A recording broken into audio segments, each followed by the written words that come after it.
Evil Pixel.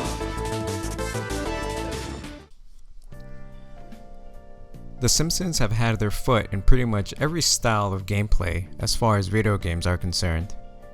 And rightfully so, The Simpsons has been around since about 1989 and still going. Everything from fantasy adventures to racing games and even arcade-style beat-em-ups. But very recently, a different and more obscure style game was discovered for the Sega Dreamcast. And so in today's video, we'll be discussing The Simpsons Bug Squad for the Sega Dreamcast. Now you may or may not be familiar with the Glasgow-based developer Red Lemon Studios. No? Well, me neither. With such games under their belts as Aeronauts, Farscape the Game, Braveheart the Game, and Dexter's Laboratory Mandark's Lab. Now to sum it all up very quickly, none of these games were particularly good. In fact, they were very forgettable, and Aeronauts was just straight up weird and not very entertaining at all.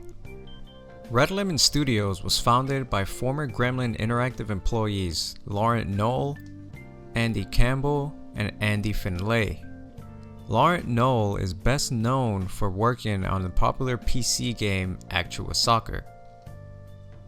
Now from the bit of information I dug up, it seems that Sega approached Red Lemon Studios to join Sega Europe's team and assist with the launch titles for its upcoming system, the Sega Dreamcast. As we all know, the Sega Dreamcast was released in the US on 9/9/1999. But anyways, there's no wonder why you probably aren't familiar with Red Lemon Studios. The games just weren't that good. Nonetheless, Red Lemon was apparently working on a new Simpsons game, unbeknownst to the general public. Now before I speak about the game, I would like to mention the Dreamcast Talk forums. It's a community forum site dedicated entirely to Dreamcast fans who even host servers for certain games. And if anyone is interested about Dreamcast and all the games, I suggest you go check it out. I will leave a link in the description below. Now fast forward to December of 2020. When a Dreamcast Talk user by the name of Sreek released content of a developer's kit. Now in the post, he stated, quote, "I have a broken Dreamcast dev kit. I was wondering if I'm allowed to post the hard drive files on here.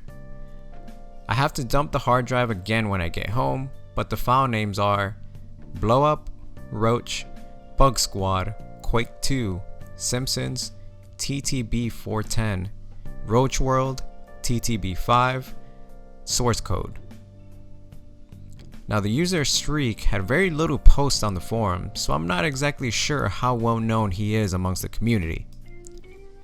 Among other things was a game within the kit called The Simpsons Bug Squad. An active member of the community by the name of Megavolt85 was then able to take the code and make the game playable for everyone to experience. He then posted his findings on the Dreamcast Talk forums. This is when everyone in the forums realized what Streak had in his possession. Forum members immediately scoured the internet for any possible signs of a Dreamcast Simpsons game that was announced but never released. But unfortunately, no one has been able to find any mention of such game to ever be announced or even talked about. The game was then showcased by the YouTube channel Dreamtastic Channel on December 19th, 2020. Now the Simpsons Bug Squad was a cel-shaded game similar to the Simpsons Hit and Run. Now a lot of people have mixed feelings about cel-shaded graphics. Me personally, I've always loved it. I thought it was very unique, but it never really seemed to catch on. But I digress. Now in the game, you play as a bug, what appeared to be a roach possibly, dressed in what I can only describe as army fatigues, hence the title Bug Squad. Now it is currently assumed that the game may have been a tech demo of sorts. It's obviously unfinished but does have smooth movements, albeit very slow. Now the tech demo takes place inside the Simpsons' home. The only places that you're allowed to go are the kitchen area and the living room. Now it goes without saying that the tech demo is not by any means complete or even functional really. See, right off the bat, you'll notice that the game has no audio at all. No sound effects, no music, no anything. not even sound bits. Throughout the home, you'll see Homer just walking around aimlessly. There is no interaction at all between you and Homer. There is a bit of interaction with the environment, however. There are tables, chairs, and furniture throughout the two areas available that you are allowed to get on top of. However, the jumping height seems to be a bit sporadic.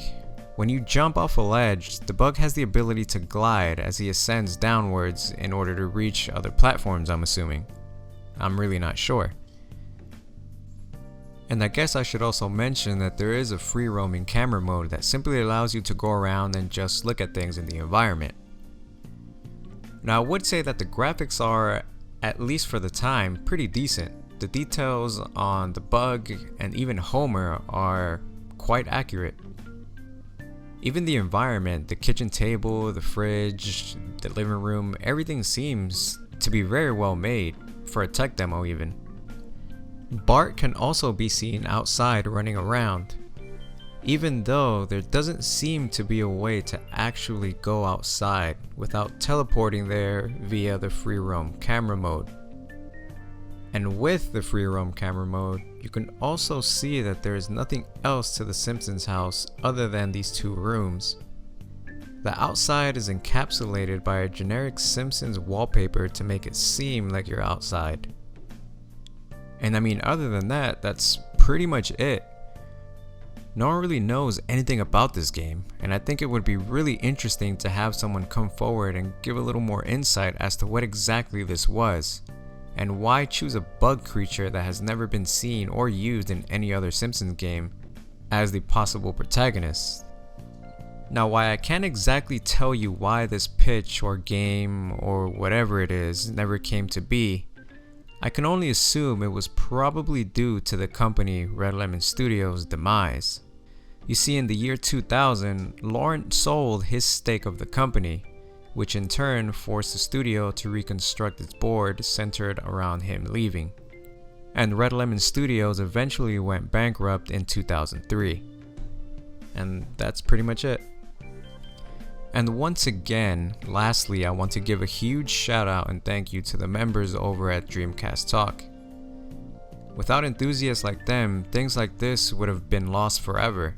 So go check them out, and I'll have links in the description to their forum posts regarding this game. Now, there were also some other interesting things found in that dev kit found by Shriek that we'll talk about in other videos. But unfortunately, that's all we know of the Simpsons Bug Squad. Thank you guys for watching. Check out some of our other videos if you'd like. And don't forget to follow us on social media, Facebook, Twitter. Give us any suggestions for any future videos. And check out our Patreon as well. And I'll catch you all next time.